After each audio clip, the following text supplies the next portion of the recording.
19 de setembro. Comemora-se em todo o território brasileiro o Dia Nacional do Teatro. É claro que a data não poderia passar em branco. E é por isso que, com muita honra, eu aceitei o convite que me foi feito pelo Museu Felícia Leiner e Auditório Cláudio Santoro para tecer aqui com vocês algumas breves reflexões a respeito do papel do teatro no Brasil do agora. Meu nome é Marco, eu sou diretor de teatro, mestrando em estudos literários na Unesp de Araraquara, onde desenvolvo pesquisas a respeito do drama moderno, do drama contemporâneo e do teatro político. Espero que todos vocês gostem disso que nós preparamos com muito carinho. Tenham todos um bom vídeo.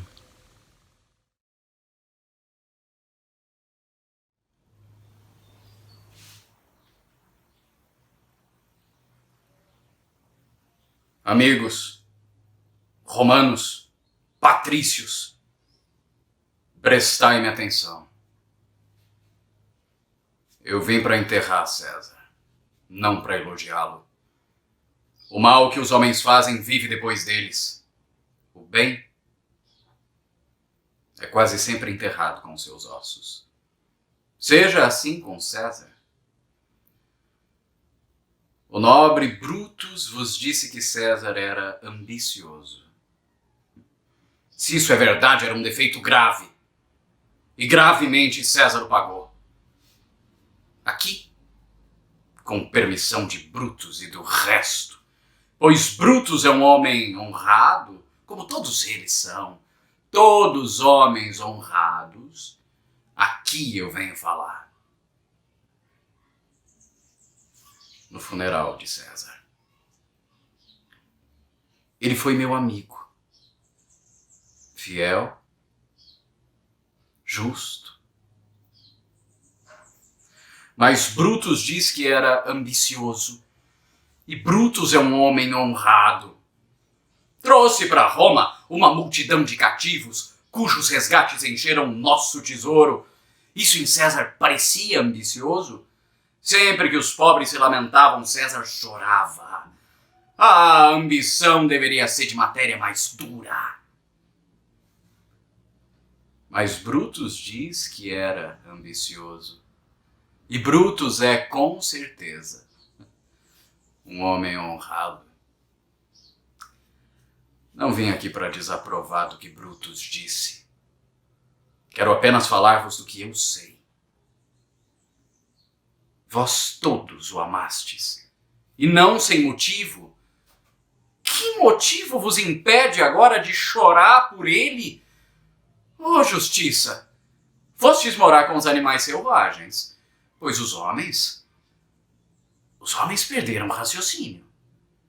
Ainda ontem a palavra de César era capaz de enfrentar o mundo, mas agora, aqui jaz. E ninguém tão humilde que o reverencie. Se tendes lágrimas, preparai-vos agora para derramá-las. Vós todos conheceis esse manto. Eu me lembro até da primeira vez em que César o usou. Olhai, por aqui penetrou a adaga de Cássio. Vede o rasgão que fez o invejoso Casca. Olhai, por aqui penetrou o punhal do bem-amado Brutus. Notai como o sangue de César o seguiu, como correndo à porta, para se certificar de que era Brutus realmente quem o batia de modo tão cruel, pois Brutus, bem sabeis, era o anjo de César. Julgai, ó deuses, como César o amava. Esse foi o golpe mais cruel de todos, pois quando o nobre César o viu apunhalando, a ingratidão, que é mais forte do que a mão dos traidores, o derrotou completamente. Seu poderoso coração partiu-se e, escondendo o rosto nesse manto, o grande César caiu, junto aos pés da estátua de Pompeu, que escorria sangue o tempo todo. Ah, que queda foi aquela, camaradas! Eu, vós, nós todos caímos nesse instante enquanto a traição sangrenta crescia sobre nós. Eu não vim aqui para tirar paixões. Apenas falo reto. E vos digo somente o que todos já sabeis. Mas fosse eu, Brutus, e Brutus Antônio, e haveria aqui um Antônio capaz de sacudir as almas, colocando uma língua em cada ferida de César, fazendo erguer em revolta toda e qualquer uma pedra de Roma. Pois esse era um César. E como ele,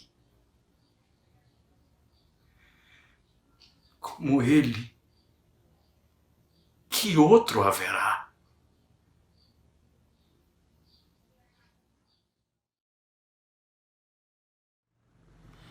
Hans Theis Lehmann, importante professor e crítico alemão, afirmou certa feita que o teatro, antes de ser uma instituição de arte, é, primeiro, um tipo específico do comportamento humano, qual seja o de representar e assistir.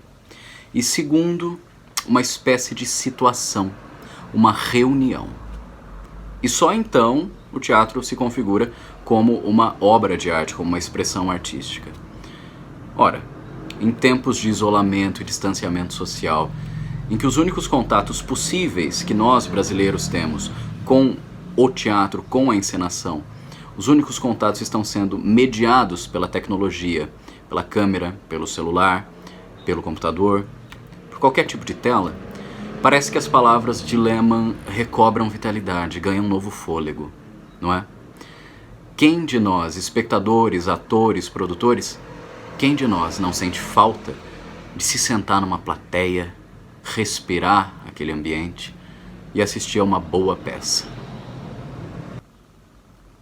Essa visão, que num primeiro momento poderia parecer de fato conservadora, por sugerir que o teatro apenas se realiza num edifício projetado exclusivamente para a cena, com limites muito bem marcados entre público e atores, não o é.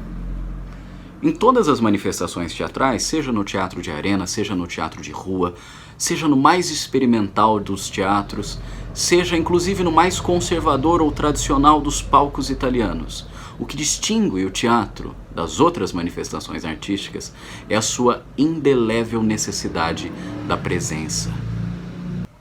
Ainda que percamos parte da experiência cinematográfica ao assistir pela televisão, pelo computador, pelo celular e não pela tela grande, uma grande obra de Glauber Rocha ou de Tarantino, a experiência ainda está lá.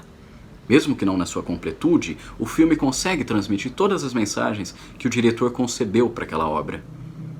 A audição do Sgt. Pepper's dos Beatles conserva a vitalidade, seja em CD, seja em vinil, desde o final da década de 60. Não precisamos de John, Paul, Ringo e George na nossa frente, executando com maestria aquelas canções. A literatura, então, nem se fale. Em que pesem os clubes de livros, discussões acadêmicas, conversas com os amigos e colegas durante as quais trocamos impressões a respeito de determinada obra, trata-se de uma arte, por excelência, de recepção solitária. Os desencontros de Baltazar e Blimunda, a linguagem poética de Conceição Evaristo, o desvario da morte de Rubião, tudo isso cala mais fundo quando estamos em contato com esses infinitos mundos na solidão do nosso quarto e no turbilhão das nossas mentes. Não que a leitura de uma peça de teatro não nos reserve grandes surpresas e emoções. É claro que reserva.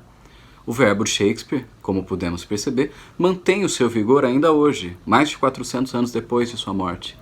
Porém, a experiência teatral apenas se completa na situação a que Lehmann se refere, no teatro. Seja ele um edifício de fato, um teatro, seja ele numa peça de rua. Hoje, com os teatros brasileiros fechados em virtude do mau gerenciamento da crise sanitária que nos assola, muitos grupos, muitas companhias de teatro, sejam profissionais, sejam amadoras, estão realizando espetáculos virtuais para conseguirem sobreviver, para pagarem as suas contas as mais básicas, para não perderem as suas sedes muitas vezes. A indústria por trás do teatro brasileiro está passando por uma crise já muito antiga, que a pandemia veio a agravar. E nessa presença, nós nos vemos ali, de perto, representados em nossas contradições, em nossas organizações políticas, desde a Grécia. Por exemplo, nos teatros gregos, o que se representavam eram heróis trágicos que se debatiam, rumando na direção de um destino inexorável, já previamente orientado pelos deuses, do qual eles não poderiam escapar. O que acontecia na sociedade grega naquele momento? A tensão entre dois mundos, um que agonizava, uma visão de mundo que agonizava, e uma outra que surgia com a imersão do logos no pensamento social, na estrutura política grega. Durante a Idade Média, o teatro também foi utilizado em sua presença para moralizar, para catequizar, para consolidar os dogmas de uma visão de mundo religiosa. Mesmo no século XVI, com a chegada dos portugueses ao Brasil, Anchieta se valia do teatro para impor a religião europeia cristã às populações indígenas. Passados alguns séculos, no teatro se percebe a grande crise do homem moderno, incomunicável, pouco disposto à ação. Crise essa já percebida nas obras de Ibsen, Chekhov, Strindberg. O homem para de comunicar. Como sobreviveria, então, uma manifestação artística que dependia da ação e da comunicação? A crise foi superada de diversas formas, as mais brilhantes possíveis. Reinventou-se o gênero.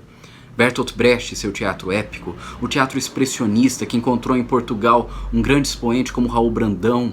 Podemos pensar também nos jogos de reminiscências de Arthur Miller. Podemos pensar no diretor de cena como uma figura presente no palco, nas peças de Thornton Wilder. Podemos pensar em várias possibilidades. Podemos pensar inclusive aqui no Brasil em Liberdade, Liberdade, de Flávio Rangel e Milor Fernandes, que enfrentou frontalmente o regime militar estabelecido em 64. A questão é essa. O teatro sobrevive há mais de 2 milênios com a presença. E onde fica o teatro, então? Com a impossibilidade de estarmos presentes.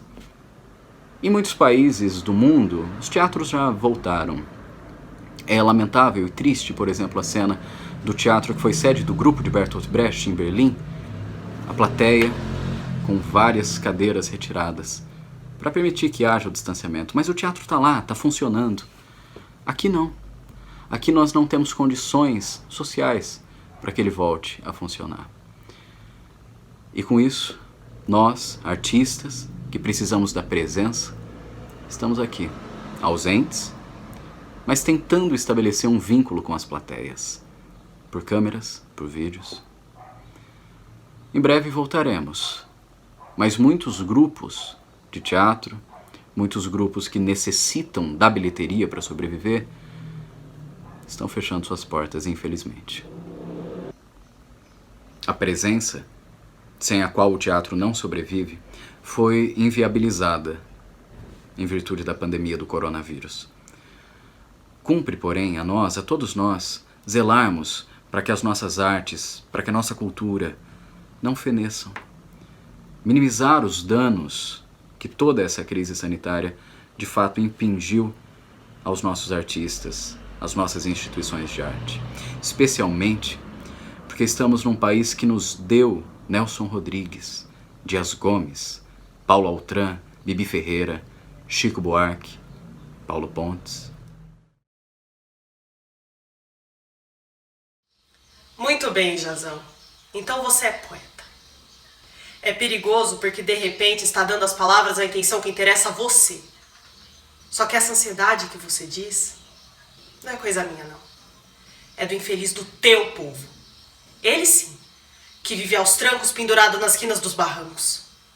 Teu povo é que é urgente. Força cega, coração aos pulos, ele carrega um vulcão amarrado pelo umbigo. Ele então não tem tempo, nem amigo e nem futuro que uma simples piada pode dar em risada ou punhalada. Como a mesma garrafa de cachaça acaba em carnaval ou desgraça. É teu povo que vive de repente porque não sabe o que vem pela frente. Então ele costura fantasia e sai, fazendo fé na loteria, se apinhando e se esgoelando no estádio, bebendo no gargalo, pondo no rádio a própria tragédia a todo volume. Morrendo por amor e por ciúme, matando por um maço de cigarro, se jogando debaixo de carro. Se você não aguenta essa barra, tem mais é que se mandar.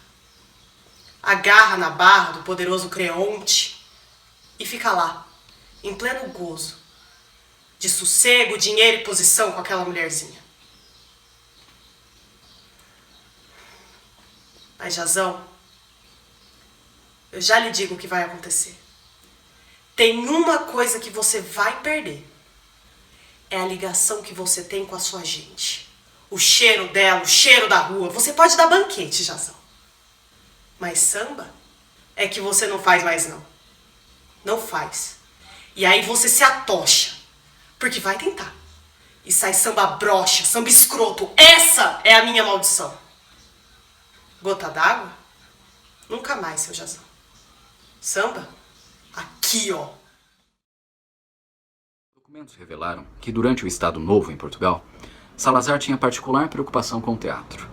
Ele era uma pessoa consciente do potencial caráter revolucionário desse gênero. Ora, uma manifestação artística que já havia sido utilizada para catequizar, para moralizar, para revolucionar, poderia muito bem ser um risco a quaisquer regimes ou líderes autoritários. Ainda hoje é. A arte tem em si a semente do esclarecimento, da sensibilidade. E isso é sempre um risco para qualquer governo que não zele pela diversidade artística e pela diversidade de pensamento. Numa realidade brasileira, podemos pensar em toda a opressão que foi impingida aos grupos de teatro, a todos os artistas, durante o regime militar que se instaurou em 64 e que durou 2 longas décadas. Na Europa, Mussolini perseguiu também dramaturgos de oposição. Adolf Hitler fez Bertolt Brecht fugir por toda a Europa.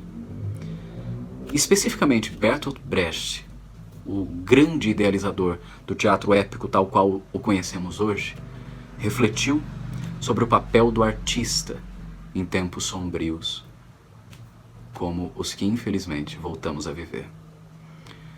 Mais do que qualquer reflexão aprofundada, esse vídeo é para ser simplesmente uma homenagem a todos os operários do teatro, nesse 19 de setembro, nesse Brasil do agora. Eu tenho certeza, porém, que em breve nós voltaremos a nos encontrar no teatro, em presença.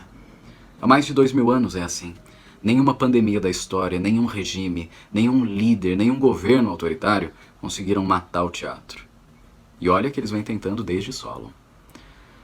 Portanto, cuidem-se, cuidem dos seus, para que nós possamos, o mais breve possível, sentar novamente na plateia de um teatro, assistir a uma boa peça, ou quem sabe, subir num palco outra vez. A todos vocês, operários da cena, espectadores entusiastas do teatro e das artes cênicas, um feliz Dia Nacional do Teatro. E muito obrigado por existirem e por resistirem. Aos pósteros. Verdade. Vive em tempos sombrios. A palavra inofensiva é tola. A testa lisa, sinal de insensibilidade. Aquele que ri apenas não recebeu ainda a notícia terrível. Que tempos são esses em que uma conversa sobre árvores é quase um crime, pois implica em calar-se sobre tanta atrocidade. Quem atravessa calmamente a rua não está mais disponível para os seus amigos necessitados. É verdade. Ainda ganho o meu sustento. Mas creiam-me, isso é mero acaso. Nada do que faço dá-me o direito de comer até me saciar. Fui poupado por acaso. Quando minha sorte acabar, estou perdido. Dizem para mim, coma e beba. Alegre-se de ter. Mas como posso comer e beber? Se tiro aquilo que como do faminto, se o meu copo d'água faz falta a quem tem sede. E contudo, bebo e como. Verdade. vivo em tempos sombrios.